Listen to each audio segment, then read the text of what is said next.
بسم الله الرحمن الرحیم د یو نوی پروګرام سره زه یم سید کبیر شاه. ګرانو کتونکو، خبره به کوو د افغانستان او د پاکستان چې کوم موجوده صورتحال روان دی، په دې کې څه داسې نوي اپډیټ شته که نشته. په دې ټوله څه خبرو کولو دپاره موږ سره صحافي کمال شاه صاحب یو ځل بیا په ننني پروګرام کې موجود دی. کمال صاحب، تاسو ته ننني پروګرام کې یو ځل بیا هرکلی وایو. مننه جی، مننه. کامران صاحب، موږ ګورو چې کوم موجوده صورتحال روان دی، موږ پرون هم خبره کړې ده، خو اوس دا څه خبرونه مخې ته راځي چې کوم پسونو ټریلې دي چې کوم پاکستانیان دي هغه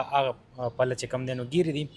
آیا هغې هم د پاکستانیان هم دا غوښتنه کوي چې کوم تجارتي خلک دي هغوی چې د افغان کډوال دي زموږ دا ټریلې دي هم واپس راشي، څه به وایي؟ بالکل نه یوازې دا چې د پاکستان تجارت پیشه خلک، بلکې د هرې طبقې خلک کوم چې د پاکستان او افغانستان د دې کشالۍ نه مخکې یا په افغانستان کې وو کاروبارونه یا د هغې روزګارونه یا تعلیم له کوم خلک تلي وو، نو د هغې هم دا مطالبه ده چې یاره تعلیم والا خلک خو چې کوم تلي وو نو هغه تقریبا زیاتره چې دي نو واپس راغلي دي، خو چې کوم تجارت والا خلک دي او تجارت دا د نن پرون خبر نه، بلکې دا د یو لوی اوږدې مودې نه د پاکستان افغانستان او بیا د خیبر پښتونخوا او د افغانستان د خلکو ترمنځ د تجارت دا لړۍ به روانه وه. دا تجارت به کېده، یو بل ملکونو ته به څیزونه اغوښتې کېدل او خرڅولې کېدل. نو لکه څنګه چې دلته د افغانستان د تجارانو یا د تاجر پیشه خلکو کم ټریلې دلته نښتې وي او په سوونه وي او په هغې کې چې کوم سامانونو چې کوم د خرابېدو پکې خراب شو، یو ډېر غټ نقصان کاغې ته ورورېدلی دی، داسې دوی ته هم دغه نقصان ورورېدلی دی او هلته هم په سوونو ټریلې چې دی نو هغه یا ټرکونه د مال نه ډک چې دی نو هغه هم دغسې انښتي دي او هغه روزي نه. د دې کشالۍ نه مخکې چې دی نو دغسې صورتحال نو، خو چې کله دا کشاله شروع شوه نو د افغانستان د چې کوم دې وخت کې نګران انتظامیه ده یا حکومت دی د امارت اسلامي، نو د هغې وزیر اعظم خپلو تجارانو باندې یا خپل تجارت پیشه خلکو باندې غږ وکړ چې یاره پاکستان سره تاسو چې دی نو تجارت مه کوئ. خو دا د یو ورځې خبره خو نه وه چې پاکستان سره تجارت مه کوئ او د پاکستان لکه مونږ چې به کله ریپورټس کول او دغه به م کول نو دغه خبره به کېده چې یاره پاکستان ته اوس نور زموږ څه ضرورت نشته. خو بیا هم دا تجارت خو حکومت نه کوي که نه، دا خو تجارت پیشه خلک کوي، کاروباري خلک کوي. نو په دې وجه باندې اوس د پاکستان خلک چې کوم تجارت پیشه دي هغوی هم دغه کوي، مطالبات کوي چې یاره زموږ چې کوم هلته مالونه دي، زموږ چې کوم هلته د تجارت هغه کوم سامان و هغه د موږ ته راپرېښودی شي. ځکه چې پرون ورځې نه ما چې پرون کوم دغه کې خبره کړې وه چې پرون نه د افغان پناهګزینو واپسي شروع شوې ده او په یو غټ تعداد کې چې کوم د دې شخړې نه مخکې یا د شخړې په دوران کې واپس شوي نو هغه اوس روانېږي. بل په خیبر پښتونخوا کې هم دې وخت کې یو دغه شروع دی د غیر قانوني افغان پناهګزینو خلاف او په سوونو خلک دې وخت کې چې دوی په جیل کې پراته دي، په هغې پرون تفصیلي خبره شوې وه. په هغې کې صرف نن یو ډیولپمنټ دا راغلی چې په پېښور های کورټ کې تقریبا د 4 تنانو درخواستونه پراته وو. په هغه درخواستونو کې د هغې مختلف نوعیت و. په هغې کې د ډومبي نوعیت خو دا و چې کوم طالب علمان دي او دلته د هغې امتحانات شروع دي، نو په دې کې استدعا شوې وه چې دغه طالب علمان دی پرېښودی شي چې دوی د خپل امتحانونه ورکړي او د هغې نه پس بیا د دوی انخلا دې وکړی شي. په دویم نمبر پکې بیمارانو، نو د هغه بیمارانو دپاره پېښور های کورټ چیف جسټس اس ایم عتیق شاه صاحب چې دی نو نن میډیکل بورډ راوغوسته او ډاکټران یې راوغوستل او هغه دغه ورته وښول چې دا خلک چې دوی ته ټریټمنټ ضرورت دی دوی دلته پاتې کېدی شي او که نه افغانستان کې دوی ټریټمنټ کېدی شي. نو هغه هم پکې وشو. څه داسې خلک وو چې هغه په جیلونو کې وو، نو د هغې حوالې سره چې کومه خبرات راوشوه نو د درخواست ګزارو د وکیل د طرفه دا دغه وشو چې یاره بارډر چې دی نو په صحیح توګه کولو نه دی یا داسې څه مسایل دي دوی ته او دوی له ضمانت ورکړی شي. نو هغې کې بیا عدالت ده وویل چې نه، بارډر پرون نه کولو شوی دی او سموت فلو د دې خلکو روانه ده. نو کله چې هم بارډر کولو شي سموت فلو رواني او کم قانوني طور باندې دلته کم خلک چې دی نو میشت دي هغه صحیح ده. خو چې کوم سره دستاویزات دلته د پات کېدو نشته په پاکستان کې، نو هغه خلک د واپس لاړ شي. نو هغه کې د هغه خلکو درخواستونه چې کوم سره قانوني دستاویزات نو هغه خو به اوس ریپورټ کیږي روان دي. هغه کسان چې د چا میرمنې زنانه د پاکستان وی ودونه وسره کړو او پرونی دغه کوم دا خبره شوی چې دغه د بچو په بنیاد باندې باغی ته د نېشنلټي د لپاره قوانین دي او قوانین چې هغه فالو کی نو هغه بیا دلته پات کېدي شي. نو نن پکې د عدالت د طرف دا یو اهمه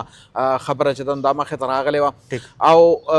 پرون یو بل ډیولپمنٹ هم شوی دی د پاکستان او بلکې د خیبر پختونخوا یو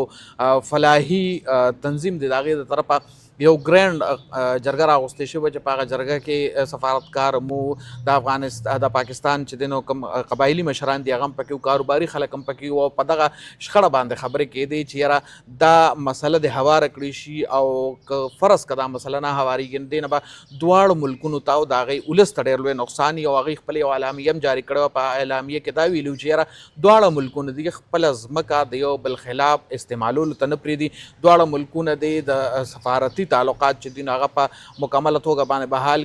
کی دي یو بل سره د خبرې اترې وکړي چې کوم مسایل ترمنځ دي هغه مسایل د لر کې خصوصا د تجارت حواله سره پاغې کوم خبره وشوه چې یاره د دواړو طرفونو تجارت چې بندې دغه نقصان چې دی نو کو تجارت پیشه خلکو ترسي ولس ترسي نو براه راست د حکومتونو ته نقصان دی چې په دغه کې مسله کې پراتی وي. بل خبره د ټول نه اهمه دا وشوه چې یو ملک د هم په خپل سلامتۍ باندې دغه نه کې کمپرومایز یا سمجوته نه کوي خو دا د چې د خبرو د لارې دا مسله حل کی. دا خبره پکې هم وشوه چې امن او امان چې دین دا یوازې د پاکستان نه بلکې د افغانستان هم ضرورت دی او د دواړو ملکونو ضرورت دا دی چې دوی د په امن سره یو بل سره اوسیږي او د یو بل د ازادۍ د خود مختارۍ او د سالمیت احترام دی کوي او د خپل ځمکې دی د خپل خورې دی د یو بل خلاف نه استعمالي او چې کله دغه مسلې هواري شي نو یقینا چې تجارت ته هم وده ملاویږي دغسې کلتور ته هم وده ملاویږي دغسې یو بل سره تعلقات هم ښه کېږي او په دې کې دا خبره مو کړه چې په عوامي سطح باندې سفارتکاري وشي. په عوامي سطح سفارتکاري مطلب دا دی چې د افغانستان خلک که دلته راځي په ویزه باندې او دا هغې ډیرو خلکو کتل بهر او د پاکستان خلک التزی په ویزه باندې او هغه ملک ګوري نو دغه بندیز دم ختم کړی شي او د یو بل سره دی خلاص تعلقات چې دي نو هغه پیدا کړی شي چې د دواړو برادر اسلامي ملکونو کوم امن امان دی هغه بحال شي او د عوامو ترمنځ چې دا کوم کرکه ده یا د حکومتونو ترمنځ چې دا کوم کرکه یا نفرت دی یا یو بل سره په مسایلو باندې دی ډیډلاک برقرار دی چې د ډیډلاک ختم شي. نو دا په درې سټپ کې مونږ دا خبره وکړه د افغان ولس حواله سره د افغان خلکو د انخلا حواله سره د پاکستان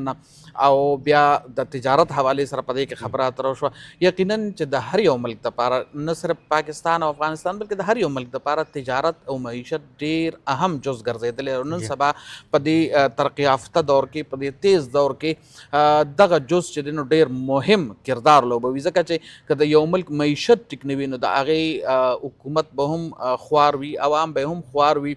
او غربت تنگ دستیا پکې راځي او ترقی به نشي کولی او که معیشت د یو ملک ټیک وي نو د هغې حکومت به هم ښه وي او چې حکومت یې ښه او دیانتداره وي نو د هغې عوام به هم خوشحاله وي او زندگی به یې ښه وي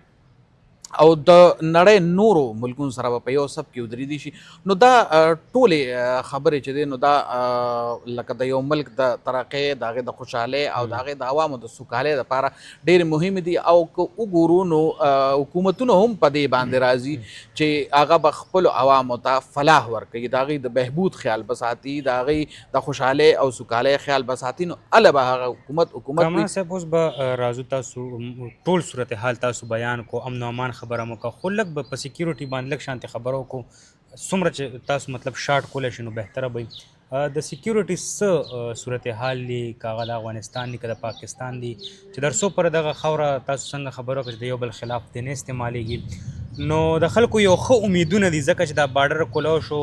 دا تجارتي خلک هم پکې منډې تړلې وهي چې یاره زموږ تجارت دې هم بحال شي نو آیا تاسو څه ګڼئ چې څه خوشخبري پکې منځ کې شته او دا چې کوم سیکیورټي انتظامات دي د افغانستان لخوا د پاکستان لخوا چې کوم افغانستان نه غوښتنې شوي نو آیا په هغې کې بس فیصله مخې ته راشي که به رانشي؟ یقینا ګوره د امن او امان خبره چې ده نو هغه معیشت سره او د معیشت خبره امن او امان سره تړلې ده جی. او په دې دواړو څیزونو کې دا لازم ملزوم دي یو بل د فرق په دې دواړو څیزونو کې ښه سفارتکاري او ښه سیاسي بصیرت دا د ټول نه اهم شی دی. صحیح. نو په کار دا ده چې د دواړو طرفونه د لچک مظاهره وشي او که د لچک مظاهره وشوه او سیاسي بصیرت منځته راوستی شو او یو ښه سفارتي تعلق جوړ کړی شو نو لرې نه ده چې بیا به دا دواړه ملکونه هماغسې یو بل سره تجارت هم کوي هغسې به یو بل سره تعلق هم ساتي هغسې به یو بل سره ورکړه راکړه هم کوي خو که نه دا درې څیزونه سیاست بصیرت او سفارت دا درې واړه پکې منځته راونړلي شو او د دې نه کار وانغښتی شو او هر یو سړی په خپله چې دی نو په خپله خبره ټینګ او قایم پاتې شو نو بیا ډېر دغه دی چې یاره امن او امان راشي یا د دواړو ملکونو تعلقات ښه شي نو دواړو ملکونو له پکار دي چې په خپل منځ کې چې دی نو رورولي قایمه کړي په خپل ملک کې یو بل منځ کې یو بل سره چې دی نو خبرو اترو باندې چې کوم مسایل دي هغه ټول حل کړي نو انشاءالله دا مسله به د ډېر مودې دپاره بلکې د تلو عمر دپاره به حل شي. ډېره مننه کامران صاحب یقینا ډېرې ګټورې او ژورې خبرې وکړې او دا زموږ چې کوم نني تازه ترین چې کوم اپډیټس وو که د هغه های کورټ حوالې سره یا د بارډر حوالې سره در نیکسټ پروګرام پورې مال او زما ټیم له راکړي اجازت د لوی الله په امان.